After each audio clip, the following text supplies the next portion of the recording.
श्री गोपाळ कृष्ण भगवान की जय। लीळा नंबर 49।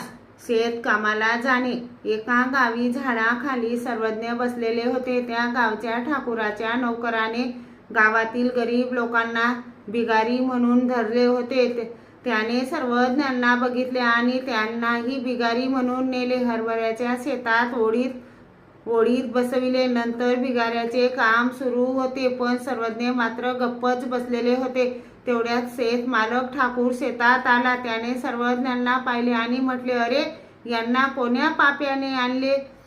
मग त्याने सर्वज्ञांना दंडते घातले, श्रीचरणा लागला। सर्वज्ञांना एका झाडाखाली आणले, नंतर शेतातील पदार्थ खाऊ घातले व जेवूही घातले। नंतर सर्वज्ञ तेथून निघून गेले। श्री गोपाळ कृष्ण भगवान की जय।